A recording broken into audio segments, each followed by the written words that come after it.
जी, मैं इसमें अपना निजी विचार ही दे सकता हूँ, क्योंकि एज ए किसी को शासन को या मैं किसी को रिप्रेजेंट नहीं कर रहा, लेकिन मैं आपको ये निवेदन करना चाहूँगा इसमें सीधा सीधा कि इंदौर के बारे में आपने सुना होगा, इंदौर स्वच्छता में लगातार प्रथम स्थान पे आ रहा है। लगातार लगातार मतलब मेरे को ऐसा ध्यान आ रहा है, आप वैसे गूगल कर लेना, लेकिन 7-8 वर्ष हो गए, कोई चैलेंज नहीं है, मतलब उसके सामने, इंदौर के सामने कोई चैलेंज नहीं है। तो मेरे को नहीं लगता, मुझे नहीं लगता कि भाई सिर्फ प्रशासन की कटिबद्धता इसमें कोई काम आई होगी, लेकिन जो आम नागरिक है वहाँ का, मैं इंदौर गया हूँ, मैंने इंदौर को देखा है, तो मेरा ये मानना है कि स्वच्छता कर्मी अपना कार्य करते हैं, स्वच्छता का काम करते हैं, नो डाउट वो बहुत अच्छा काम करते हैं, बहुत मेहनत करते होंगे, लेकिन अगर आपके घर में भी आपकी मान लो घर में कोई भी सफाई व्यवस्था में जो श्रीमती जी का जो भी योगदान रहता है, और वो सफाई करें और आप वहाँ कचरा डाल दो, वो सफाई करें और आप वहाँ पैर रख दो, तो आप कितनी देर उसको मेंटेन कर पाएंगे। तो अपने घर की जैसे स्वच्छता मेंटेन होती है, वैसे ही शहर की स्वच्छता मेंटेन होती है। घर का जैसे पर्यावरण मैनेज होता है, वैसे ही आप उसको वृहद रूप में देखेंगे तो एक गांव का और एक शहर का मेंटेन होता है। तो उसमें नागरिकों की भूमिका, गैर सरकारी जो स्वयंसेवी संगठन है उनकी भूमिका, वो इतनी महत्वपूर्ण है कि अपन एक दूसरे को ये मतलब जो तीनों मिलके ही काम करेंगे तो ही परिणाम आएंगे। अगर अपने को परिणाम लेने हैं तो अपने को कड़ी से कड़ी जोड़ के, कंधे से कंधा मिला के और कार्य करना पड़ेगा। कल मैंने बैठक में भी अपना विचार रखा था, आप वहाँ थे, आपने सुना होगा कि एक गांव में हमने 100 आरोग्य मित्र बनाए थे। तो अगर उन बच्चों ने मेरा साथ नहीं दिया होता, अगर उन बच्चों ने मेरा साथ नहीं दिया होता तो मैं किस आत्मविश्वास के साथ उनकी मतलब इसको एक एज ए मॉडल में कैसे रख सकता था।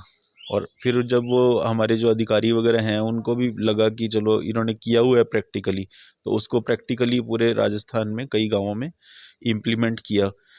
तो ये सफल मॉडल जो आपको कहीं पे भी मिलेगा तो उसमें सहभागिता सबकी नज़र आएगी आपको, उसमें आम आदमी को भी जुड़ना पड़ता है, जो गैर सरकारी स्वयंसेवी संगठन है उनकी भी भूमिका पूरी उतनी ही होती है। और मैं ऐसे एक नहीं, ऐसे अनेक मॉडल देख चुका हूँ। सबको मिलके काम करना पड़ता है, कोई भी लक्ष्य ऐसे अर्जित नहीं होता। ऐसे मैं आपको अनेकों उदाहरण दे सकता हूँ। एक छोटा सा उदाहरण और मेरे दिमाग में अभी आया है, जैसे अमृतसर के अंदर जो तालाब है, स्वर्ण मंदिर के अंदर जो अमृत जहाँ भरा हुआ है, तो उसकी सफाई करने का एक बार इन्होंने किया, तो कई एजेंसियों को इन्होंने कांटेक्ट किया, तो किसी ने कहा कि 6 महीने के लिए बंद रखना पड़ेगा। अब वहाँ लोग श्रद्धालु आते हैं, रोज स्नान करते हैं। तो ये मैंने उदाहरण पढ़ा है कहीं।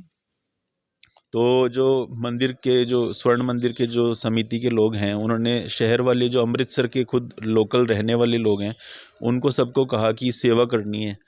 सेवा के लिए सब आगे आए और उन्होंने वो 6 महीने का काम एक रात में कर दिया और अगले दिन फिर वहाँ पानी भर के फिर सबको स्नान करवा दिया। तो बड़े बड़े काम जो हैं, और बहुत ऐसे उदाहरण हैं आपको, जैसे एक अपने शास्त्रों में भी वर्णन मिलता है, राम जी लंका पे चढ़ाई करने गए तो सबका सहयोग लिया या नहीं लिया, उन्होंने लिया ना। बड़े काम के लिए लेना ही पड़ता है सहयोग, और करना ही चाहिए। तभी अपन अपन सोचें कि अपना शहर साफ सुथरा हो, पर्यावरण अच्छा हो। तो अपन कहते हैं कि भाई 33% जंगल बचना चाहिए, तो 33% जंगल कैसे बचेगा। अब इसका सिंपल सा कंसेप्ट है कि अगर आपने एक गांव को ऐसा गांव बना दिया जहाँ पे 33% आपने हरियाली कर दी, ऐसे अगर हर कोई अपने गांव की जिम्मेदारी ले ले कि मैं अपने गांव में 33% वृक्ष लगाऊंगा, 33% हरा भरा कर दूंगा, तो फिर अपना पूरा भारत 33% हरा भरा हो जाएगा या नहीं हो जाएगा, आप बताइए। हो जाएगा या नहीं होगा। और कोई समाधान हो तो आप बताओ। मेरे को तो यही नजर आता है जो मैंने स्पष्ट। पिपलांत्री मॉडल का भी जिक्र किया था। पिपलांत्री आपका बहुत बड़ा उदाहरण है पूरी दुनिया के लिए। आपके राजसमंद की धरती से मैंने इसलिए निवेदन किया कि आपको तो कहीं दूर देखने की आवश्यकता ही नहीं है। आपके 15 किलोमीटर दूर एक गांव में ऐसा मॉडल खड़ा किया जिन्होंने बेटियों का आत्मसम्मान भी बचाया, बेटियों को आत्मनिर्भर भी बनाया, और एक एक बेटी के नाम पे 111 वृक्ष लगा के उन्होंने पर्यावरण का जो है ना, मतलब नक्शा ही बदल दिया। मतलब वहाँ की एयर क्वालिटी इंडेक्स इतनी अच्छी इंप्रूव करी कि दुनिया उसको कॉपी चाह रही है। एक आया किया हुआ प्रयास, ऐसे तो अपन 15 पे काम करके 1 ग्राम बनाने देख रहे हैं, जिसमें सामाजिक स्वास्थ्य हो, आध्यात्मिक स्वास्थ्य भी हो, शारीरिक स्वास्थ्य हो, मानसिक स्वास्थ्य भी हो, पर्यावरण भी अच्छा हो, समरसता भी हो। ऐसे अपन सारे विषय लेके जब चलेंगे तो वो रेप्लिकेबल मॉडल डेवलप होगा। जोधपुर में हम देखते हैं कि एक उस जमाने में अमृता देवी ने जो त्याग दिया, अरे वो तो उसका तो कोई मतलब तुलना ही नहीं है हर पूरी दुनिया विलेज में। हाँ, ऐसा पूरी दुनिया में कोई उदाहरण दूसरा देखने को मिलेगा ही नहीं कि एक 363 लोगों ने अपने प्राण दे दिए हों वृक्ष की रक्षा के लिए। तो भारत के अंदर तो ऐसे उदाहरण, मतलब ऐसे उदाहरण मिलेंगे आपको अपने देश के अंदर कि पूरी दुनिया में नहीं मिलेंगे। वृक्ष की रक्षा के लिए कोई कल्पना भी नहीं कर सकता, और उन्होंने तो दे दिए, जिंदा लोगों को चीर दिया, पेड़ के साथ लिपट गए और उन्होंने अपने प्राण त्याग दिए, लेकिन पेड़ नहीं कटने दिया। तो पर्यावरण को लेके ऐसे ऐसे उदाहरण मिलेंगे कि मतलब मेरी बातों में तो उतना दम नहीं हो सकता, लेकिन जो आप प्रत्यक्ष देखते हैं, जो अपने आसपास, तो अपने संस्कार तो ऐसे ही हैं, लेकिन अपने को वैसे कर्म अब अपने को करने पड़ेंगे। खाली संस्कार होने से काम नहीं चलेगा।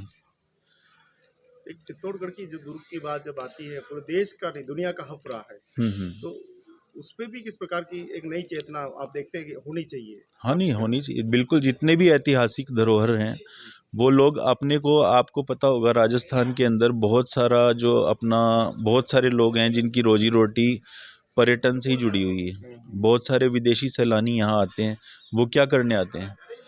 वो ये सब चीज़ें देखने आते हैं। वो जिन चीज़ों को देखने आते हैं उनको मेंटेन रखना, ये सब अपनी जिम्मेदारी है। अगर अपन इनको मेंटेन रखेंगे तो दुनिया से, अमेरिका से, यूरोप से लोग चल के आते हैं, वो इन धरोहरों को देखने ही तो आते हैं। और इसी से अपना रोजगार भी है, इसी से अपनी अर्थव्यवस्था है। तो इनको, जब इनको मेंटेन रखना हर किसी की जिम्मेदारी है। मतलब इसमें आप ये मत, इसको, इस दृष्टिकोण को जरूर बदलना पड़ेगा कि ये किसी सरकार की ही जिम्मेदारी है या ये किसी एनजीओ की ही जिम्मेदारी है या ये जनता, मतलब वो इंदौर का जो मैंने उदाहरण दिया ना आपको, आप एक बार उसको फिर पुनः स्मरण कर लें कि इंदौर कभी स्वच्छ नहीं रह सकता था अगर सिर्फ स्वच्छता कर्मियों के भरोसे रहता था, जब लोग गंदा ही नहीं करते। इसी उदाहरण को मैं देता हूँ कि जो लोग अपने स्वास्थ्य का ध्यान ही रखेंगे, अस्वस्थ होंगे ही नहीं, तो उनका चिकित्सा पे होने वाला व्यय अपने आप कम हो जाएगा। पहले तो लोग खर्च करते हैं जंक फूड वगैरह खा के, होटलों में जाके, मान लो जो अजीनोमोटो वाला या कोई हानिकारक आहार जो भी लेते हैं उसमें खर्चा होता है। फिर उसके बाद वो अपना जाते हैं हॉस्पिटल के अंदर, बिल पे करते हैं, वो भी उन्हीं को करना पड़ता है। तो इन सब की जिम्मेदारी, जब तक मेरा स्वास्थ्य मेरी जिम्मेदारी, या मेरे शहर की स्वच्छता मेरी जिम्मेदारी, या मेरे घर की स्वच्छता मेरी जिम्मेदारी, अगर अपन इसको नहीं अपनाएंगे, ये स्लोगन्स नहीं है, ये मतलब प्रैक्टिकल करने वाली चीज़ें हैं, ये अपने को करनी पड़ेंगी। अभी हाल ही में राजसमंद में पूरे चारों तरफ लिंक रोड बनाने जा रहा है, इससे आप क्या सोचते हैं कि क्या वृद्धि होगी, क्या नहीं, रोजगार कुछ लोगों नहीं। को? आपको जो भी विकास कार्य होते हैं, जो आवश्यक होते हैं, देखो वो उनसे कॉम्प्रोमाइज़ नहीं कर सकते, लेकिन उनको कंपनसेट कर सकते हैं, उनकी जगह दूसरे वृक्ष लगा के। ये भी मतलब ये सब मिलके ही अपने को करना है। वो जो जो भी योजना है, जो रिंग रोड की जो भी आप बता रहे हो, वो जनहित में ही तो बन रही है ना, जनता के लिए बन रही है। तो उसके कारण जो भी होगा, विकास के साथ विनाश जो है एक सिक्के का दूसरा पहलू है, तो उसको कंपनसेट करना, उसको कवर करना, उसका जो मैनेज करना, उसको बैलेंस करना, जो वृक्ष कटे तो वृक्ष लगाना, ये बैलेंस करना। और जो मैंने कल भी कई विषय इस दिशा में लिए थे, प्रयास किया था, तो चर्चा करी थी, लेकिन उनको सबको प्रैक्टिकली जब तक अपन यहाँ 15 गांव, जो आयुष्मान आदर्श ग्राम योजना की जो 15 गांव हैं, उनको अपन फोकस करके काम नहीं करेंगे, तो मॉडल अपन जो दिखाना चाह रहे हैं कि राजसमंद प्रेरणादायी बने, प्रेरणा स्रोत बने, अनुकरणीय उदाहरण प्रस्तुत करे, तो उसके लिए मेहनत तो करनी पड़ेगी। अभी जो देश और विदेशों में जो चल रहा है मामला, गैस की किल्लत, आपको नहीं लग रहा पेड़ की तरफ फिर बढ़ना नहीं, पड़ेगा? ये तो सारे विषय पेड़ की तरफ भी है। अपनी सोलर ऊर्जा, जो सौर एनर्जी है, भगवान सूर्य देव का अपने ऊपर अपार कृपा है, उसको अपन क्यों काम में नहीं लेते? किसने रोका है? अपन सिर्फ तेल और गैस की तरफ ही देखते रहते हैं। और जब कहीं कोई, चलो ठीक है, ये तो एक टेम्परेरी फेज आता है, दुनिया में कैसा भी आ सकता है, लेकिन जब तक आप आत्मनिर्भर नहीं बनोगे तो आपके लिए ये समस्या तो रहेगी ही रहेगी। आप दूसरे के घर में चूल्हा जला के रोटी कब तक खाओगे? अपने घर में तो आपका होना ही चाहिए ना जुगाड़। तो वो वाली बात है कि रसोई गैस है, जो गो गैस है, गोबर से भी गैस बनती है, तो क्यों, किसने मना किया बनाने के लिए? किसी ने मना नहीं किया। उसका सदुपयोग करना, ये जो प्राकृतिक मतलब कचरे से भी गैस बनती है, तो जब हर चीज़ से बनती है और अपने को नॉलेज है और विज्ञान इतना तरक्की कर गया, तो अपने को ये चीज़ें घर घर में गोबर गैस बन सकती है और कई चीज़ें हो सकती हैं। तो वो अपन आत्मनिर्भर बनने की दिशा में तो अपने को हमेशा ही काम करना ही चाहिए। जितने अपन आत्मनिर्भर होंगे, जो विकसित भारत का सपना अपना देख रहे हैं, तो विकसित भारत बिना आत्मनिर्भर बने तो हो नहीं सकता। तो ये 2 दिनों का यही विषय है आपका हाँ, 2 दिनों का यही विषय है। परिचय? जी, मैं डॉक्टर देशदीपक वधवा, जयपुर से। मैं आयुर्वेद विभाग में सहायक निदेशक हूँ।